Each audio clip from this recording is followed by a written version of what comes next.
क्या बदतमीजी है ये? बदतमीजी नहीं है सर, बस वापस करने का तरीका थोड़ा कैजुअल है। किसके सर्टिफिकेट है? मेरे हैं। तो यहाँ क्यों लाए हो? क्योंकि इनकी अब मुझे जरूरत नहीं है। जरूरत नहीं है तो कूड़े में डाल दो उठा के। कूड़े में डालने से पहले आपसे कुछ सवालों का जवाब तो ले लूं। कौन से सवाल? हम जैसे लोअर मिडिल क्लास लोगों को बेवकूफ बनाने का ठेका ले रखा है आपने। क्या? इतने अनजान मत बनिए सर, आप भी इस भ्रष्ट सिस्टम में लिप्त हैं। कौन सा भ्रष्ट सिस्टम? वही सिस्टम जो हम जैसे लोगों को बेवकूफ बनाता आ रहा है कि पढ़ाई लिखाई करने से भविष्य संवर जाएगा। तो क्या नहीं संवरता? सिर्फ पढ़ाई से संवर जाता है? क्यों, पढ़ाई के बाद नौकरी नहीं मिलती? कहाँ है नौकरी? अरे हर साल लाखों नौकरियां निकलती हैं पूरे भारत में। जाओ अप्लाई करो। उसके बाद? उसके बाद क्या, तैयारी करो, पेपर दो, इंटरव्यू निकालो, फिर होगा सिलेक्शन। और जो बीच में ये नकल माफिया बैठे हैं उनका क्या? कौन से नकल माफिया? कितना अनजान बनोगे सर, आपके नाक के नीचे सारा खेल चल रहा है और आप सांस भी नहीं ले रहे। खड़ा हो। क्यों? क्योंकि मेरे पास ये सब बकवास करने का टाइम नहीं है।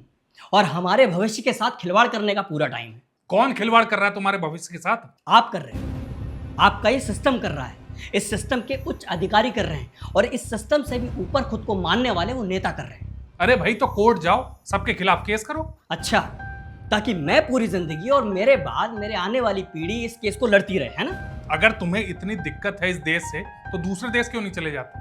क्यों छोड़ दूं इस देश को? मैं वोट इस देश में देता हूँ, टैक्स यहाँ भरता हूँ, इस देश का कानून मुझ पे लागू होता है, तो क्यों छोड़ दूं? क्योंकि तुम्हारे मुताबिक तुम्हें नौकरी नहीं मिल रही ना इस देश में।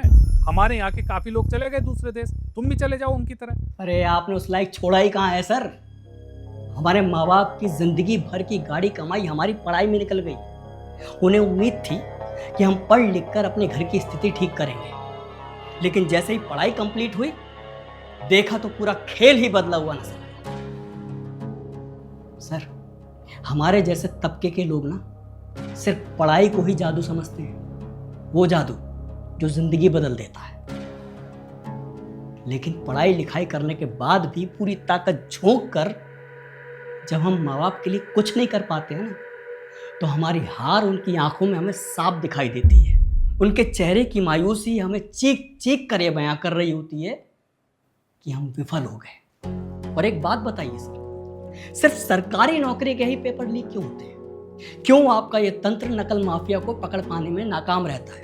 क्यों बच्चों के सेंटर 4-4 राज्य दूर देने के बाद भी रेलवे के पेपर लीक हो जाते हैं?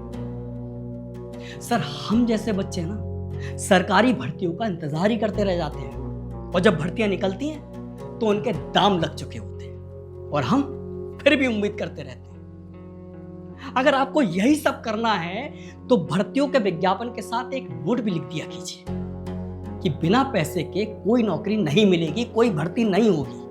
फिर हम कोशिश करना ही बंद कर दें और अपनी आने वाली पीढ़ी को पढ़ाई लिखाई कराने के बजाय कोई काम सिखाएंगे, ताकि वो जब हमारी उम्र में पहुंचे और किसी काम को करने के जाए तो उनके आगे ये सर्टिफिकेट ना आए।